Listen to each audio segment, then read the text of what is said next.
Okay, let me tell you a business story that feels like a movie. Except it actually happened. And the reason it's so crazy is because the guy at the center of it didn't walk into a winning situation. He walked into a mess. Like, this is about to collapse. Kind of mess.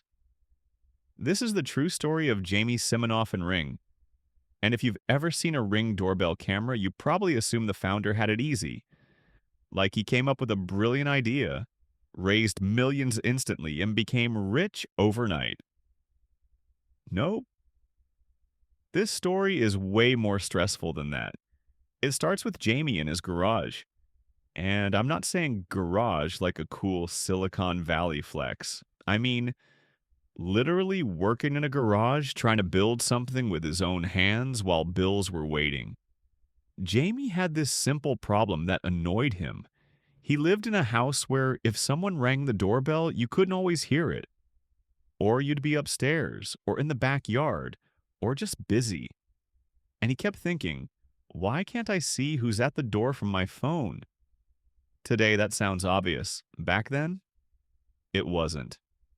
So he creates this product idea, a smart doorbell that sends video to your phone. He calls it Doorbot at first, and it works. Kinda. Not perfectly. Not polished. But it worked enough to show what it could become. Now, here's where things start getting tense. Jamie needed money to manufacture it. So he goes on Shark Tank. This is his big moment. Bright lights. Sharks staring at you like they can smell fear. He pitches Doorbot asking for $700,000 for 10% of the company. That's a $7 million valuation. And he's confident. Until the questions start. They start picking apart the product. They ask about margins, manufacturing costs, competition, and then the sharks start dropping out one by one. One says it's too early. One says it's too risky. Another says he doesn't believe the market is big enough. And the worst part? A few of them didn't just say no, they were kind of brutal about it. Jamie walks out without a deal. Imagine how that feels, millions of people watching. You didn't get the money, and now you have to go home and still figure it out. Most founders would have folded right there. Because Shark Tank rejection feels final. But Jamie didn't quit. And this is where the story turns. After the show, something unexpected happens. Doorbot starts getting attention. Not from investors, from customers. Orders start coming in. Not enough to make him rich, but enough to prove the idea wasn't crazy. Now pause for a second because this is important. A lot of people think success comes from being chosen by powerful people. But Jamie's breakthrough came from regular people saying, wait, I actually want this. So he keeps pushing, he builds better versions, improves the app, works on quality, works on design. But even with progress, he's still struggling. Manufacturing is expensive. Returns happen. Customer service is exhausting. It's the kind of business where one bad batch can wipe you out. And at one point, Jamie was close to losing it all. Because even though people liked the concept, the company needed scale to survive. Real scale. So he rebrands. Doorbot becomes Ring. Better name. Cleaner branding. Bigger vision. Now here comes the scary part. As Ring grows, crime and package theft become a bigger topic. People want security, they want to feel safe. Ring fits perfectly into that moment, and the company starts exploding. More users, more sales, more demand. And then Amazon starts paying attention. Yes, Amazon. Now here's the suspense. This is where a lot of founders mess up.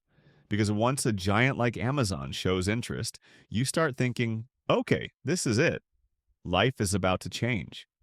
But negotiations are stressful. You don't know if they're serious. You don't know if they're just fishing for info. You don't know if you're about to sell too early. Jamie had to make a decision.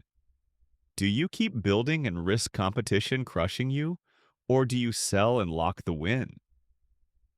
Amazon makes the move. In 2018, Amazon acquires Ring for a reported $1 billion. Jamie went from being rejected on Shark Tank to selling his company for $1 billion. Now, here's what makes this story even crazier. Ring didn't just stop there. After Amazon bought it, Ring's value grew massively as the home security market expanded. By some later estimates and market comparisons, Ring's value in the smart home security space it dominated pointed to a company impact worth multiple billions, with figures often discussed around $7 billion when comparing acquisitions and smart home valuations over time. So, yes, Jamie didn't just create a product, he created a category. Now, let's talk about what makes this story a real money lesson. Because a $1 billion exit is cool, sure, but the real suspense is what happened before that.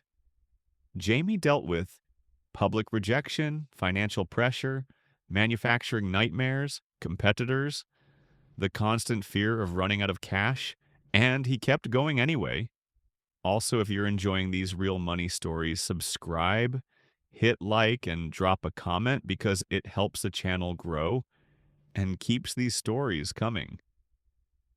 Because this story proves something people don't want to hear. Sometimes the difference between being broke and being rich is not talent, it's endurance. It's the ability to keep working when it's embarrassing, when it's slow, when it looks like you're losing. And Jamie's story shows that rejection isn't always a dead end. Sometimes rejection is just a scene in the middle of the movie. You're not done yet. You're just not done yet. And honestly, this is why Ring is such a powerful money story. It's not genius becomes rich. It's founder gets rejected publicly, keeps going, and wins anyway. That's human. That's real. That's the kind of story that makes people think, wait, what if I keep going too?